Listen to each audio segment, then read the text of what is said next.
forward on this. Yes, it is. We've got the okay. Yes, this is a very important step because, of course, we want this mentoring session to be available later also for a wider public, of course, and for you and for us to go back to it.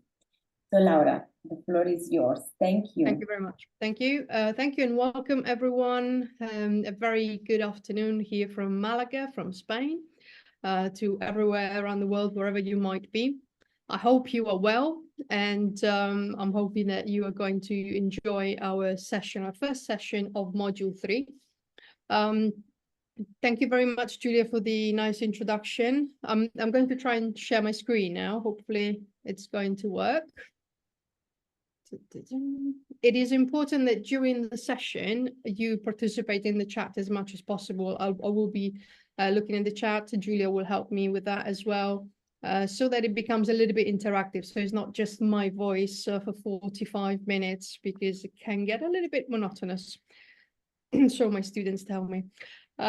So let's start with soft skills. Like I said, this is our new module. So we are entering the module where we are working on our soft skills in order to prevent burnout, in order to deal with burnout, and in order to see what can be done about our well-being as well, because they're all connected to the soft skills that we're going to be talking about. So the session that we're on is called Mastering Stress Management, a Path to Burnout Prevention. A couple of times. So we're going to be looking at stress management skills and relaxation techniques, stresses that can lead to burnout, and tips on how to prevent burnout. Now, I know that some of the stuff you might have already covered, especially if you were in previous sessions. I wanted to see all of them, to be honest with you, but I've managed to participate in 2 sessions. The last one was with, correct me if I'm wrong, Julia, was it Sanna? Sanna, correct? I can't hear you, Julia. Julia, I can't hear you. Yes, one of them was from Sanna, but I don't remember if it's the last one. Right. No, it was the previous one, like the two weeks ago. Yeah.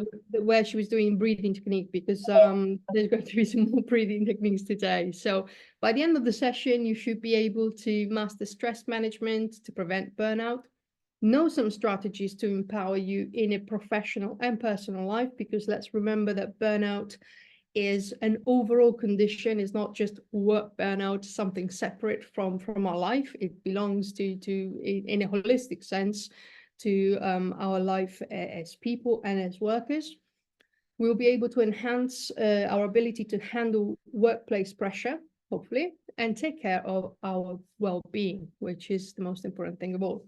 Now, in the icebreaker, I'd like you to write on a piece of paper, or even better, in our chat. If you don't want to do it publicly, you can do it privately, just to me or to Julia, and we will read out without, obviously, with keeping your privacy, keeping your name out. Thinking about what kind of stressors lead to burnout. So it could be from your own experience, or from what you've learned, or looking at some of your colleagues who might have gone through this process. Do you think burnout is more of a cause of private life events or work life? So these are the things that we need to look at. And do you have the feeling that you have experienced burnout once or more than once in your life? And if so, then please tell us what could be the possible causes. What were, according to you, the causes of the burnout? So just a couple of minutes to share with us. I'm going to open the chat so I can see it. Okay. Feel free to share with us what could be these possible stresses. Because we are all human beings, but we are all different and we all react in a different way.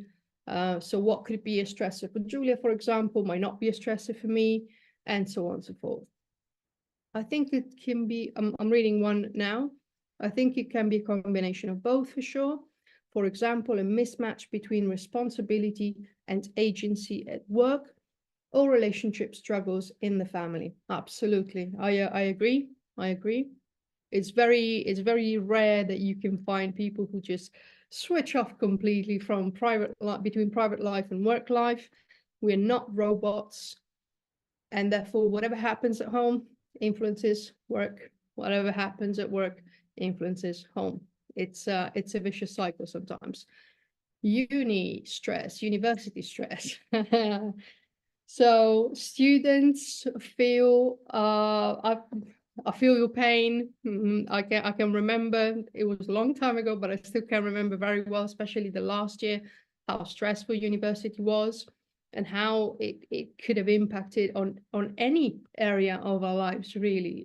University students sometimes have a bad rep. They think, everyone thinks that they're having fun in their lives when actually, you know, maybe the first year, but after that it's hard work. So definitely university stress. Yeah. Anything else?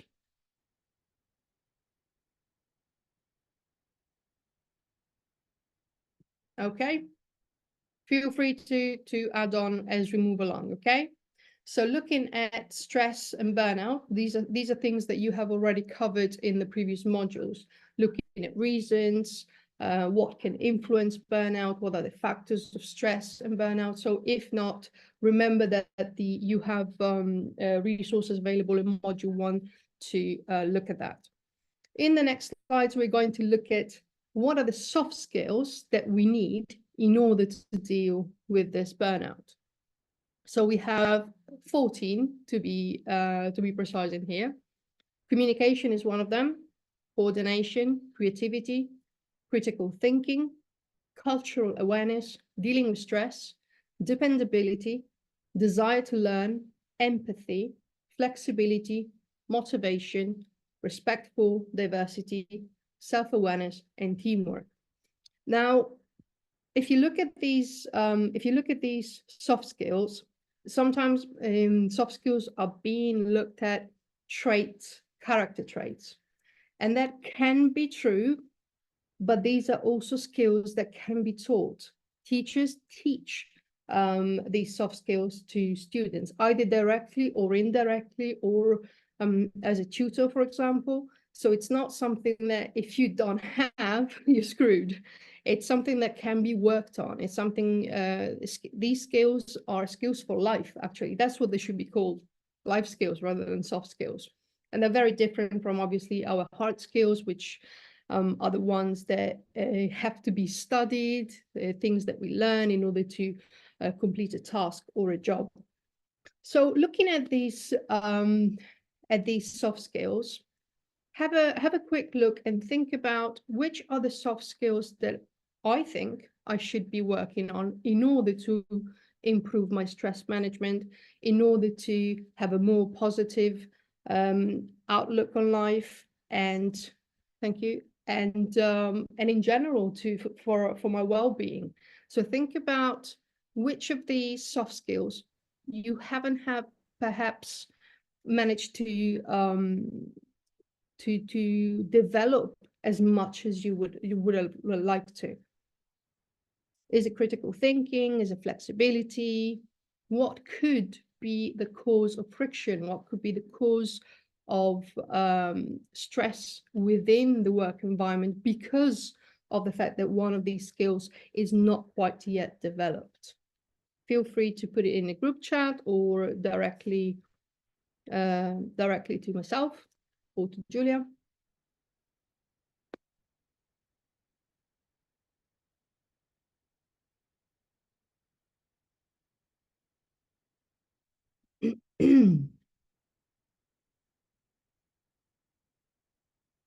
Communication and teamwork. Fabulous, thank you. Yeah. I don't know if you've ever had the chance to have a look or to read the book by Dan Buettner from the National Geographic. He did he did some very interesting work around the world looking at the 9 blue zones, the famous blue zones where people live up to 100 and more. In these blue zones, you will find probably unsurprisingly, that Japan, specifically the island of Okinawa, is one of these zones where people tend to live happily and tend to live longer and in more healthy way. And one of the reasons for it was because of the Moai. The Moai is a concept of community. The Moai is a concept of finding your tribe. I really like the sentence, finding your tribe. And when you're talking about communication, when you're talking about teamwork, I think it's crucial to talk about how to improve these at work and at home, because your family is your number one team, right? Your work team is your second team because you see them probably as much. Then obviously you have your friends, which is another tribe, and these are your life support. Okay, so when things get tough in the private life, at work, you have people that you can rely on. If the communication is not there, if communication is not strong, if teamwork is not something that is being fostered at work, problems arise. So it is important to pay attention, to spend time, to cultivate your tribe as if it was your garden. In order to function well, we need our community. We are social animals. We know that we haven't been born to live alone. So it is important that we cultivate our soft skills like communication and teamwork in order for our work to be better, in order for our life to be more meaningful. So thank you for sharing that. My experience is that empathy can be missing among leaders. My Lord, if that's true, 100% I agree. There is a sort of detachment, I think. The reason why sometimes we feel that our leaders don't understand is because when they leave the position that they left, because they have managed to go up the ladder and get to a point in the career where now they have to manage a lot of people, a lot of responsibilities. It's almost like they suddenly forget what it means to be down there, to try and do the work. And I agree. It's not something that is it's common to find a good leader who understands, who feels for the workers, who thinks about how the workers could live in that working environment. So yeah, I agree. Thank you for sharing that, because it's very important that leaders develop an empathy. It's probably one of the most important social skills or soft skills that we have to develop as human beings. And if you are responsible for other people, it's even more important to grow your empathy, to cultivate your empathy, and to make sure that you know how to feel for others, how to put yourself in their shoes, and how to help them. Okay, so moving on. We know that obviously what happens is that when we do stress, we have our three main areas, which are health, work, relationships, which then is the overall affects the overall happiness. I've got one more message to read. I think communication is very underrated, and a lot of people undermine the skills that are needed for it. Many don't understand that every person has a different way of expressing themselves and transferring information from a from a certain topic. Depending on the language, culture, traditions, each person is used to or has grown up seeing. Sorry, guys, I need to put my glasses. There you go. Many forget that some words or phrases or slangs are understood in different ways. Absolutely right. I agree. I think sometimes when you work in really good environments and leaders provide good training on communication, we tend to fill these holes in our lack of expertise of communication. But I understand it's not just a question, oh, let's communicate more. It's about how we communicate, how do we understand other people. Also, to add to that, we have people from all sorts of backgrounds, you know, in not just culturally, but also, you know, they might have special education needs, they might have autism, they might have all sorts of different, you know, you could be anywhere on the spectrum. And it's important to be able to communicate with a whole range of people. Otherwise, someone will feel left out. Someone will have to go through the whole working career alone, and that's horrible. You know, that's one of the worst things that can happen at work, to feel completely isolated, where you feel you don't have your support group, your tribe, where you can't go on, when you can't get better. So it's quite important. It's quite important. Thank you for sharing that. So we were talking about how it affects health, work, and relationships. I have seen, I have to say, horrible things in my career. I've seen how in the first 3 years of teaching, most of the relationships, usually young teachers, ended up really badly because the other partner couldn't hold on to the stress of a newly qualified teacher who is going through a lot of work, and a lot of, and obviously burnout. So when you have stress and burnout affecting your relationships, sorry guys, I'm going to have to stop Skype for a second. Excuse me. I forgot to put do not disturb, and they are bothering me. Okay, so it is important to find that divide on and really look after yourself, because whatever happens at work cannot possibly ruin your relationship. And this is something that unfortunately I've seen plenty of times. Let's have a look. So these are some of the stressors.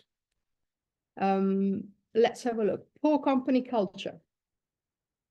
This is when, like we said before, when we have leaders who do not have a clear vision on how to create systems for workers to be happy, to work efficiently, effectively as part of a team. Long hours and excessive work. Don't get me started on this one. The problem with long hours and excessive work is that, unfortunately, it affects everything else. If you work longer than what you're supposed to, you're not going to exercise. You're probably going to order junk food when you get home because you don't have the strength to cook. You're going to spend less time with your children and your partner. You might even say, oh, I'm going to do it in the weekend, which means it eats into your private time. And you start getting resentful. And if the leaders don't know about it, if your managers don't know about it, this could go on and on and on until the burnout will be very visible. So these are the first signs. As soon as you work longer than what you should do, as soon as this time doesn't come back, as soon as you work excessive amount of hours, the body starts saying no. In your mind, you're like, yes, I can go deep, I can work further, because we know that resilience means, you know, when it gets uncomfortable, you can still go you can still go that little bit longer. But how long until it's too much? And it's important to listen to your body, but also to listen to reasoning. If you're being paid 40 hours, why are you working 50? It's a very simple question. So my question to you guys is, do you want to live until 100 years old? Because if you do, you can't work more than what you paid for. It's as simple as that. You have to look after yourself. If 40 hours is what you paid for, the rest is for yourself. The rest is for your family, for your well-being, for time off, to switch off, to relax, to enjoy, to really look after your spirit and your hobbies and what you love doing. which is really your why you're here. You're not here to do 80 hours at work for someone else's benefit. You're here, well, you know why you're here. You have to have your own why. And I'm sure that it's not to do, to spend all your life working until you get to the age of 65. You're like, whoa, what just happened here? It's important to know your limits and to know what are your priorities. The third one here that we have on our list is worrying about job security. That is horrible. When you don't know what's going to happen next year, perhaps you might be on a temporary contract. It is worrying, and that's why a lot of people tend to do the whole, I've got a second part-time job, just to feel that security, just to know that there is a safety net. Poor management. Let's keep going. Lack of communication and transparency. That is important. Leaders need to communicate on a regular basis, simply because they have the vision.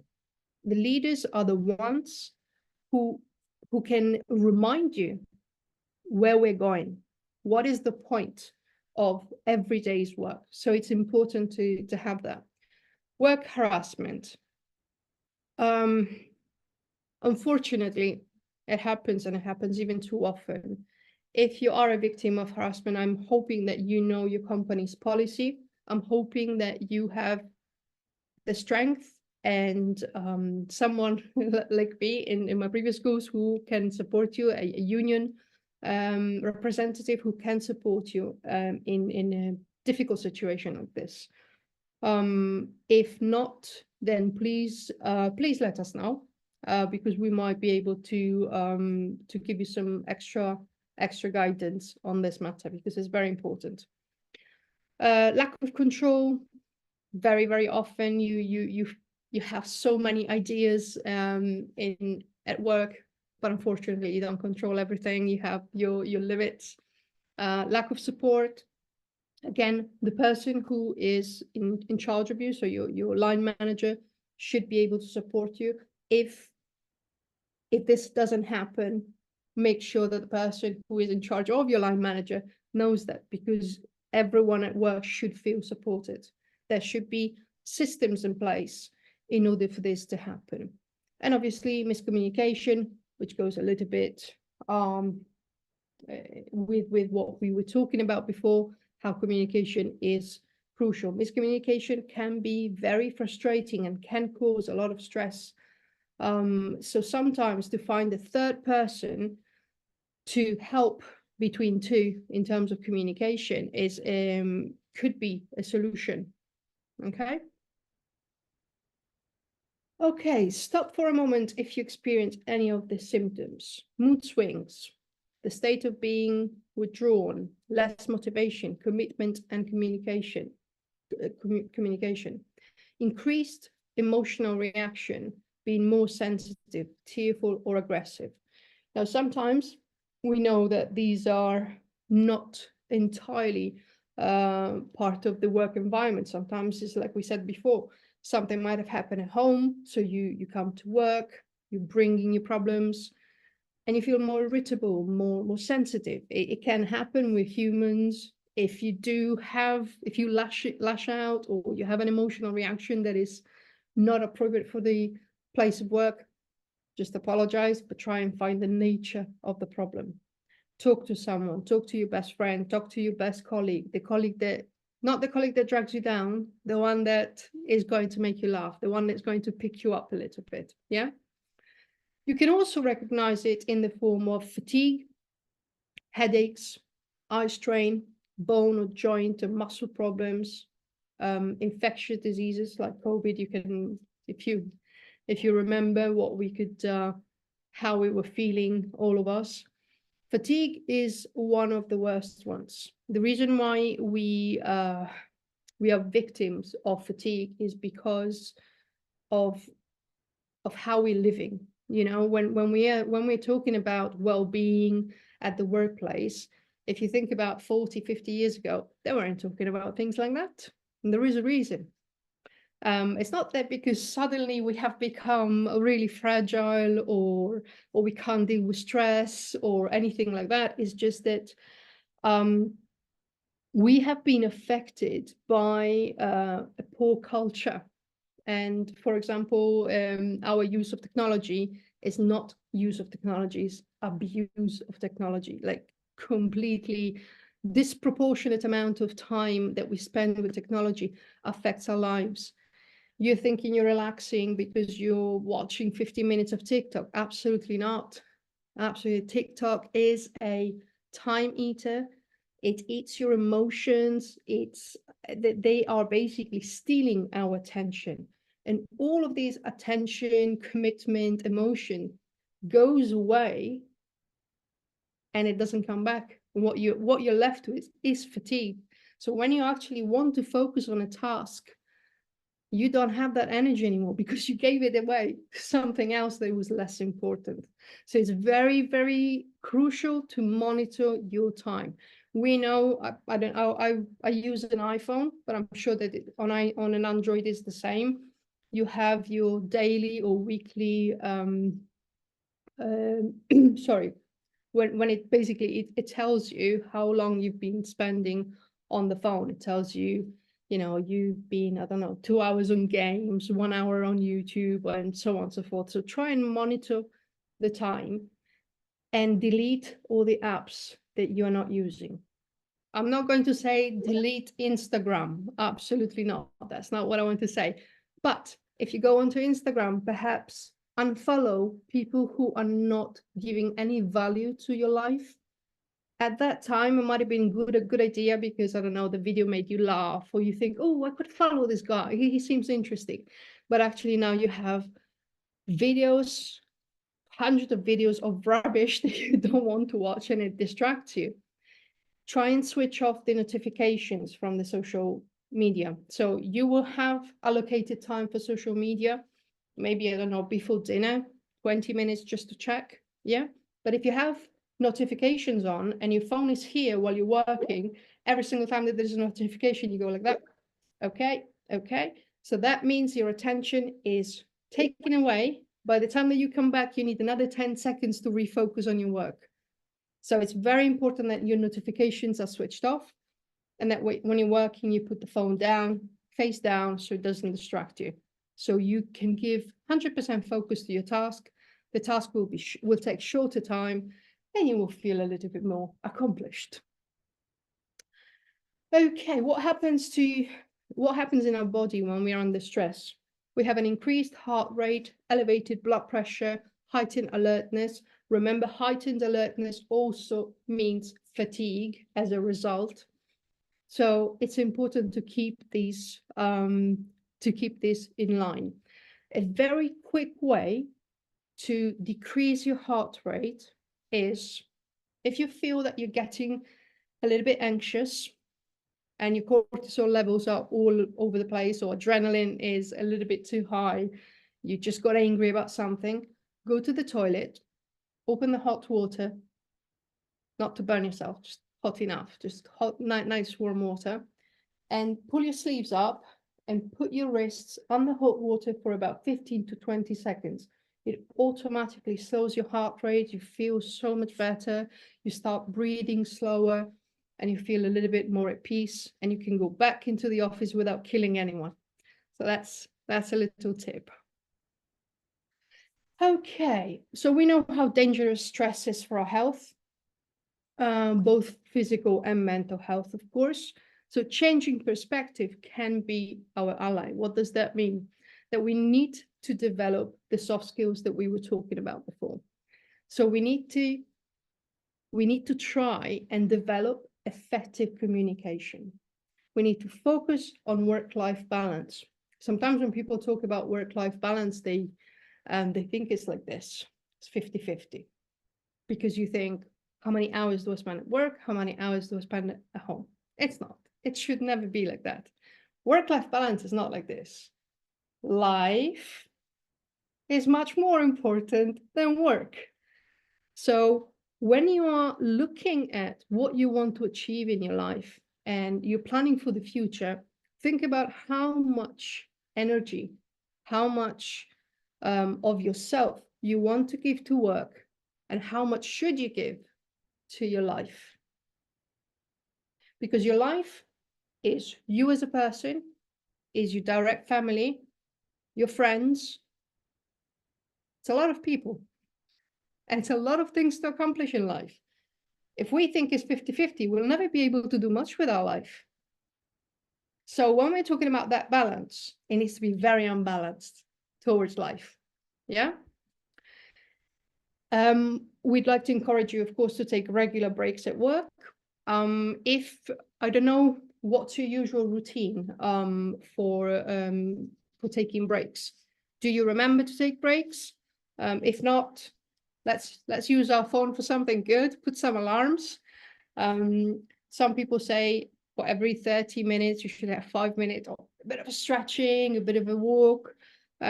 Sometimes it can be every hour, every 45 minutes. It depends on what task you're doing, because if you're already working, if you're already standing or you're already moving, that's a little bit different. But if you've been sitting, it's very important that you get up and do something. Even if it's going out to get a cup of tea, it's better than sitting there, not doing any movement, not taking a break. Smokers have a better lifestyle sometimes because they have to smoke, or at least they think they have to. So they go outside and they do take their break. They go outside, they're outside in the environment. I can't say that they're breathing always fresh air, but at least they are taking the break. They're taking their eyes away from the screen, and they are having a proper break, which means that when they come back, they can get back to their task. Open attitude towards self-reflection and an attitude of empathy and compassion are also other things that we need to develop. When we're talking about empathy and compassion, is about allowing ourselves to make mistakes and say, yep, I've done it again. I've worked another 30 extra minutes that I shouldn't have had. I shouldn't have done. Forgive yourself. We're humans. Every time that you beat yourself down, you're making it worse for yourself. It's almost like saying, well, where's the love? You need to love yourself and say, it's okay to make mistakes. Okay, I can see that I'm talking too much. Is it 14:45 that we need to finish? Oh, blimey. Okay, you say maybe 3 p.m. I don't know. Okay, so things that can help us, techniques. I think you have done some relaxation techniques and mindfulness techniques with Sanna a couple of weeks ago, which were very good. Like, for example, the breathing in the box, which is going to be later. There is a link for it. Physical activity. If you are not a big fan of exercise, like me, then choose trainers that give you short but really powerful exercises to do. My favorite one is Mike Chang. Mike Chang is the one who talks about energy and activating your body with tapping. So he looks like a crazy guy tapping himself. He's like tapping his body. That's to activate energy. Honestly, 3 minutes of this and you feel like a new person, and it can be done next to the office where you're working. If you think that your colleagues will think that you're a crazy person, do it in the toilet, do it outside, or get them to do it with you, so there's a little bit more fun. So meditate. We won't have time for all of them, so what I'm going to do is breathing exercises. Obviously, you know that there are many different ways to do breathing exercises. Deep breathing is one of the most powerful and simplest ways to slow your heart rate, to feel better. And if you don't want to do it for your health, do it for your brain. There is research that has proven that using deep breathing exercises can help with retention, attention, working memory, even spatial perception. So basically, deep breathing makes you more intelligent. It improves the cognitive function. So try and include deep breathing at least 4 times during the day. Don't wait to get to work. Do it first thing in the morning. Do it before going to bed at night, maybe before lunch or after lunch, and at some point in the afternoon. Try and spend a little bit of time on deep breathing, because you will notice the impact that it can have on your well-being, physical and mental. Okay, so this was the box breathing. So this is the one that I think Sanna did it. Am I correct, Julia? Yeah. Okay, so if you've never done box breathing, I'm going to show you the video. It's very short. I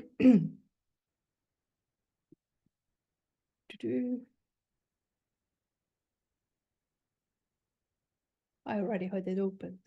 Sick Billy.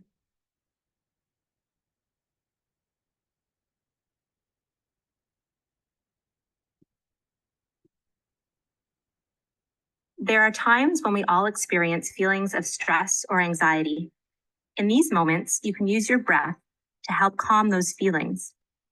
Box breathing is a simple relaxation technique that can help you reset your breath and return to its normal rhythm. You can do it anywhere, anytime. Box breathing can help reduce stress and improve mood.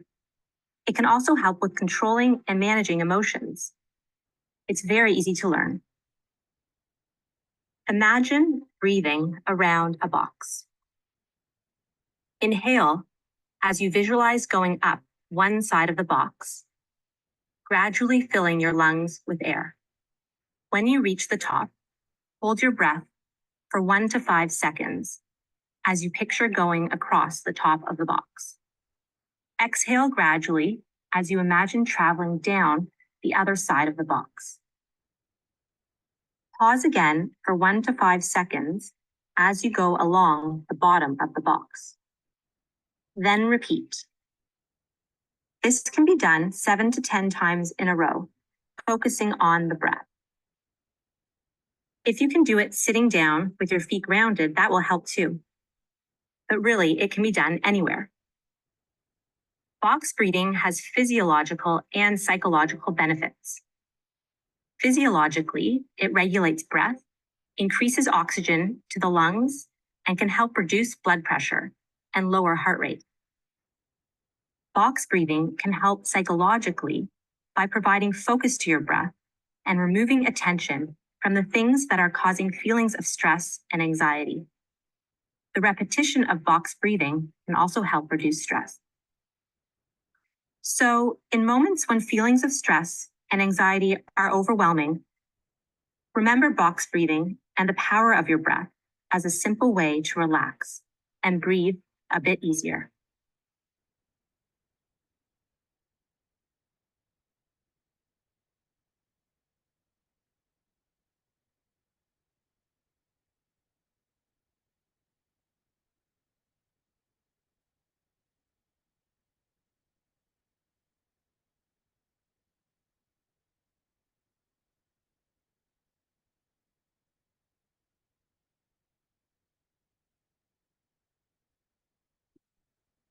Okay, back to us. So any questions about box breathing? Is it something that you have tried before? Is it something that you do on a daily basis? Or do you have other breathing techniques that you prefer to box breathing?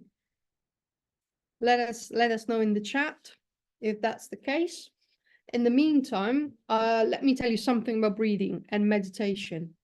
I think a lot of the times we're being told when we meditate to think about nothing. Now, we know that most people cannot do that. We will be thinking about something. So it's okay. It's absolutely fine. The important thing is when you meditate, when you close your eyes, when you start breathing, is let your thoughts flow. Try to monitor your thoughts. If you can see that the thought is coming back repeatedly, incessantly, try to move away from it. Okay, your thoughts should imagine like a cloud in the sky. It should do almost like a slow travel. So that's the way that you'll be able to meditate and feel rested. If you think you're meditating, but you're obsessing about one particular thought, then you're just simply obsessing. That's not meditation. So try and let your thoughts fly. It doesn't have to make sense. No one is watching. It's just you and your thoughts. And if you see that you're coming back to a particular thought that might be a little bit stressful for you, forgive yourself and move on. And just think about the next thing. Okay. Body scanning. Body scanning is another technique that we need to remember that not everything is in our mind. We have a physiological response to stress. So a lot of people carry the stress here in the jaw. So sometimes you wake up and your jaw feels like you've been eating 10 steaks. And that's because all the grinding, all the stress is here. A lot of people have it here in the neck and the back. Sometimes it's poor posture, but sometimes it's just tension, how people get tense when they're stressing. Sometimes it can be in the feet, it can be in the wrists or the fists. So it's important that you have a bit of a scan so that you understand how each part of your body is feeling and you relax it. I'm going to show you something. I'm not encouraging any buying of gadgets, but I want to show you something. So about a couple of years ago, when I started working from home, I decided that I didn't want to feel any aches and pains. So I bought this gun. I'm not pro guns, but for this one, yes. So this is a massage gun. It's about 30 euros, I think, from Amazon. And what it does, it basically, you can decide how strong you want it, and you can massage your body while you're working at the office. Everyone will be jealous, but at least you feel a little bit relaxed. So if you feel that you have some issues with some joints, or there are particular parts of your body that are constantly aching, try some massage because it does work, and it gives you a bit of a sense of relief. Next one, time management is one of the stress factors. We know that when we are running out of time to do everything, we stress even more. So if we have a difficult day, we should be not ready, but super ready.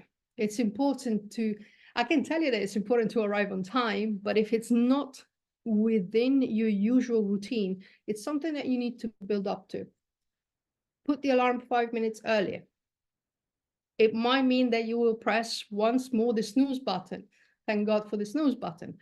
But you already are awake. So it might be that you will get up a little bit earlier. Try to have everything ready for the day, because waking up and having everything ready is just so much more pleasant. It's just such a good way to start the day when you don't have to stress out about having everything ready in the bag, about did you finish the report? Did you finish that? Everything is ready. Everything needs to be almost done in automation, so that you don't think about the silly little tasks, because those can be done in preparation for the day. Okay. One thing that is here, that's written here, and I think is very, very important, it says avoid multitasking. I am a big believer of monotasking. We're not computers, and as intelligent as we can be, we can only do one thing really well. Sometimes women say to men, oh, well, you're not a woman, we're so good at multitasking. That's rubbish. That's rubbish. When we need to do things well, we need to do them one by one. There is only one way that we can do more than one task, and it's basically, bye Sana, thank you very much, bye. And it's basically when we do something manual with something mental, that we can do. For example, you can put your headphones on and listen to a really good audiobook so that you keep your mind engaged while you're doing some gardening or washing the dishes. That you can do, but that's not multitasking, that's dual tasking. That's it. You can't do more than that. If you want to do things well and feel accomplished when we finish them, it's important not to overdo things. Okay, so don't multitask. Try to allocate time for each task, and whatever you can do, there's always tomorrow. Next one, physical activities. So I understand that it's difficult to put in exercise within your timetable. Some of you do it perfectly, I'm sure. I know that some of you go to the gym, they've got membership, absolutely no problem. Sometimes it's difficult to put cardio in, and cardio is necessary. I remember watching a video from Tony Robbins one day, and he said that there should be at least 15 or 20 minutes of sweat per day. So in order to get to the point where you're sweating, you need another 10 minutes of exercise. So it's about 30 minutes per day. How you do this, that's up to you. Find something enjoyable. I see a lot of people when I come back from work, I see a lot of people running. Now, I don't know if you are runners, but none of them look happy. Their faces are like they're in pain. I'm like, why are you doing this to yourself? Go and do, I don't know, a game of tennis with your partner, go and swim with your child, do something fun. Don't do something just, oh, I need to lose weight, I need to keep fit. Do something that is going to give you some joy, so that when you have to do it, you're like, oh yeah, I can't wait to go and play basketball with my team. It needs to be something fun. Julia, tell me if it's okay. We're okay with time? Yeah? Okay. Oh, cool. Oh, that's brilliant. We will lose. No, we haven't finished. We've got the scenarios still. Okay, so we've covered the techniques. We are now looking at what do they do in terms of your benefits. They prevent burnout because you're looking after yourself. They help addressing and reducing stress factors because breathing slows down your heart rate, because doing exercise makes you feel good, your endorphins are pumping, and you are overall improving your well-being. Maintaining healthy relationships. Now, we didn't cover this one very much. We talked about relationships a little bit, but I think when you spend more time and energy on your relationships and less at work, you will find that you are less likely to get stress in life. Okay, so remember that those are much more important than many other things that we tend to spend time and energy for. Helping to stay calm and under pressure, controlling emotions. Other benefits are that we gain the balance. Remember that great balance that is unbalanced. Developing emotional and communicational intelligence, because we spend more time talking to people, understanding others, practicing our empathy. We're building resilience, of course. We are leading to work-life balance. We're more self-aware, because when we're doing body scans, we are more aware of where we are being tense, where there are issues to resolve and to address. We're feeling more connected to life and to one's own body. Understanding how our physiology works is very important, in understanding what we need to do on a daily basis in order to look after ourselves. If you want to know more about physiology, I would say listen to Anthony Robbins or Tony Robbins, because he's very good at talking about the relationship between the mental power, physiology, and our bodies. We have a couple of scenarios now. We're going to look first at John and then at Ilaria, and we need to try and think about what we could do in this situation. So the first scenario, we have John is an employee working in a high-pressure environment with demanding deadlines and working long hours. Here are some symptoms that John has developed over time: headache, sleep problems, and increased irritability. The task is, what could John do to improve his physical and physiological situation? Think about it for a couple of minutes and just post it for us so that we can share it with everyone else. So we have headache, sleep problems, and increased irritability. Must be fun working with John, I tell you.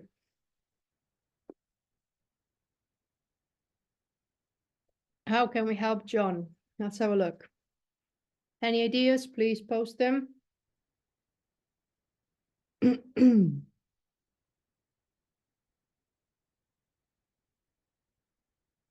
Don't come all together at once, eh?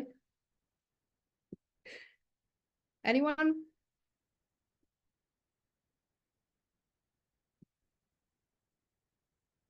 Okay. If you're still thinking or if you're still writing, I'll be waiting for a few seconds. In the meantime, I can tell you that I have had both headache, sleep problems, and increased irritability in my past job. It was something. It wasn't even headache. It was proper migraine. I was getting blinded on my left side. The headache was so strong. I had to always. Luckily, we had a little couch in the office, so I could lie down. But yeah, it's something that can happen really, really easily. There are some people that are more prone to headaches than others, but migraines can be severely bad. They can be really crippling. They can have a crippling effect and affect your work. Okay, so okay, cool. We don't have anyone. Julia, would you like to help us out? What could we say? If you want. Okay. If not, we can have some suggestions here. To fight his headaches and sleep issue, John should try to implement relaxation techniques like deep breathing exercises and mindful meditation. Prioritize self-care. We would need to understand why the sleeping is affected. How is it? Because he's thinking about work, not really switching off, not doing an activity like reading. For example, if he's reading his emails just before going to bed, what is he going to think in bed? About work. If we read a nice book about, I don't know, spaceships, then you can dream about the moon. So it's choices. It's always about choices. In the workplace, he should communicate with his supervisor and express his concerns about his physical and mental health. As soon as you say the word stress in a work environment, it activates alarm bells. So you need to communicate this to your line managers. It's absolutely crucial. If you are feeling overwhelmed because you think there's too much that is being given to you as a responsibility, please communicate with your line manager. I'm not sure, Julia, that we have the time for the second. No, we don't. Sorry, I've talked too much. Left. Can you hear me? Yes, I can hear you. Yeah. We have 2 minutes left, so maybe as we are going to continue next week with you. Yeah. We can just. Okay. Yeah. Yeah. I will try to be more succinct next week because I talk too much. I understand that. Yeah.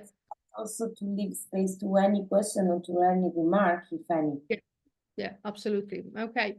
So before we close down this session, does anyone have any questions or anything that they'd like to share on our group chats or directly privately to us, to Julia and myself? Please feel free.